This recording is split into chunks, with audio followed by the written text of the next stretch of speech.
ठाकरेंच्या शिवसेनेचे 6 खासदार फुटल्यानंतर उद्धव ठाकरेंनी या खासदारांच्या मतदारसंघात जाऊन सभा घेतल्या।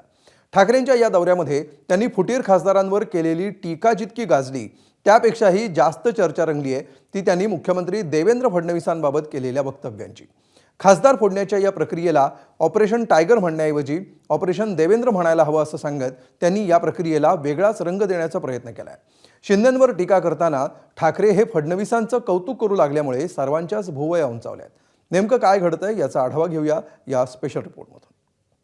दोन कोपऱ्यात झाल्यामुळे मधल्यामध्ये सगळेजण जो गोंधळ घालतायत तो त्यांच्या लक्षात येत नाहीये। आता देवेंद्र फडणवीस एक चांगला चेहरा म्हणून सगळ्यांसमोर दिसतोय। देवेंद्र फडणवीसांना संघाचा पाठिंबा आहे असं माझ्या कानावर आलं। देवेंद्रजींच्यावर खोटे गुन्हे दाखल करणारे हेच होते, त्यांच्या सागर बंगल्यावर पोलीस पाठवणारे देखील हेच होते। माफ करा, पण कधी कधी वाटतं की आपण राजकीय व्यवस्थेत आहोत का वेड्यांच्या बाजारात आहोत।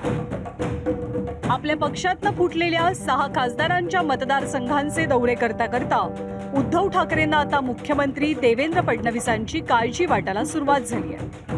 गेल्या शुक्रवारी एकाच विमानानं ठाकरे आणि फडणवीसांनी प्रवास केलेला।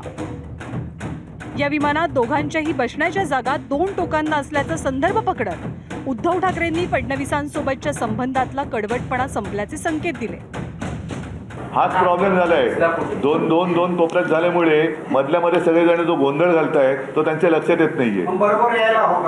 कोणी तो नाही तो त्यांचा प्रश्न आहे। मी त्यांना असं वाटत असेल की मी त्यांचा शत्रू आहे, मी त्यांचा हितचिंतक आहे, म्हणून मी ही गोष्ट त्यांच्या मनातली मन की बात मी करतोय। पंतप्रधान पदाच्या शर्यतीत देवेंद्र फडणवीस यांच्या नावाची चर्चा सुरू झाली ती मनसे अध्यक्ष राज ठाकरे यांच्या दाव्यानंतर। ठाकरेंच्या शिवसेनेचे खासदार भाजपमध्ये न जाता शिंदे शिवसेनेत गेले, यामागे अमित शहांचा हात असल्याचा दावा राज ठाकरेंनी केला। त्यानंतर उद्धव ठाकरे यांनी सुद्धा हे ऑपरेशन टायगर नाही तर ऑपरेशन देवेंद्र असल्याचा दावा केला। मात्र उद्धव ठाकरेंचा हा दावा निव्वळ खासदार फुटीच्या विषयापुरता मर्यादित राहिलेला नाहीये। तर पंतप्रधानपदी देवेंद्र फडणवीसांचा बायोडेटा किती योग्य आहे हे सांगायला सुद्धा उद्धव ठाकरेंनी आता सुरुवात केली आहे।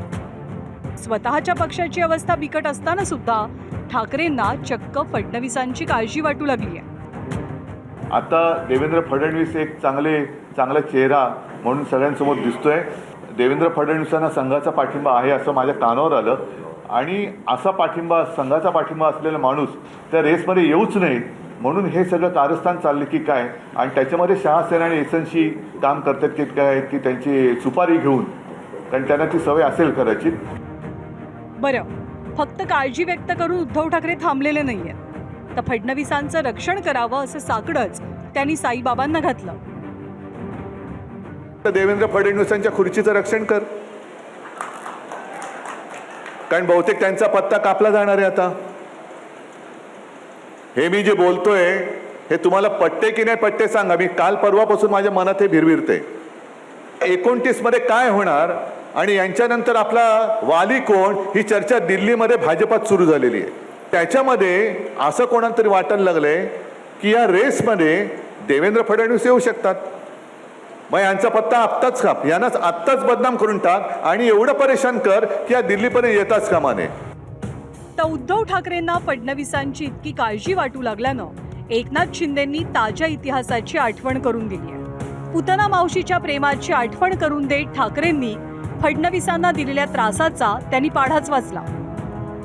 देवेंद्रजींच्या बद्दल आता जे बोलताय ज्या पद्धतीने म्हणजे तुम्हाला सांगतो, या देवेंद्रजींच्यावर खोटे गुन्हे दाखल करणारे हेच होते, त्यांच्या सागर बंगल्यावर पोलीस पाठवणारे देखील हेच होते। आता ह्याला खोटं पुतना मावशीचं प्रेम उफाळून आलेलं आहे। तर देवाची काळजी करण्यापेक्षा त्याच्यासमोर नतमस्तक होण्याचा सल्ला खासदार नरेश म्हस्केंनी ठाकरेंना दिलाय।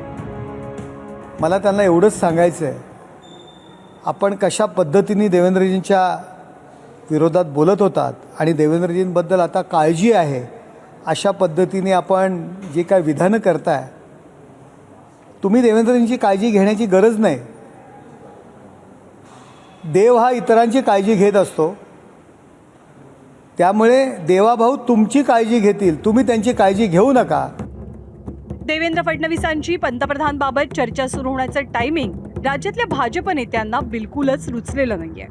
त्यामुळे दिल्लीच्या चर्चेची रेषा छोटी करण्याऐवजी फडणवीसांची महाराष्ट्रातली रेषा मोठी करण्याचा प्रयत्न चंद्रशेखर बावनकुळेंनी केलाय.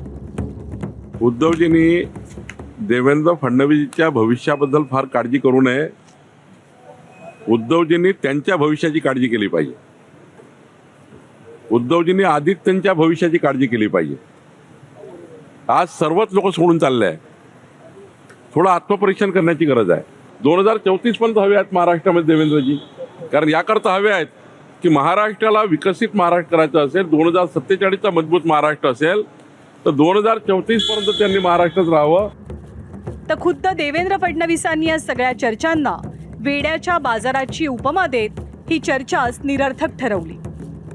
कधी कधी आश्चर्य वाटतं की सर्व्हिस फ्लाईटमध्ये ज्यात कोणी बसू शकतं अशा फ्लाईटमध्ये योगायोगाने आम्ही एकत्रित आल्यानंतर जितक्या चर्चा झाल्या त्या चर्चा म्हणजे मला तर असं वाटतं की माफ करा पण कधी कधी वाटतं की आपण राजकीय व्यवस्थेत आहोत का वेड्यांच्या बाजारात आहोत असा प्रश्न पडावा. अशा पद्धतीच्या चर्चेत पण काही हरकत नाही. किती कोटी मला असं वाटतं नाही, ते एका बाजूला बसले होते, मी एका बाजूला बसलो. उद्धव ठाकरेंमुळे सुरू झालेल्या चर्चेमुळे फडणवीसांना भविष्यात अडचण येऊ शकते असे राजकीय विश्लेषकांना वाटतंय.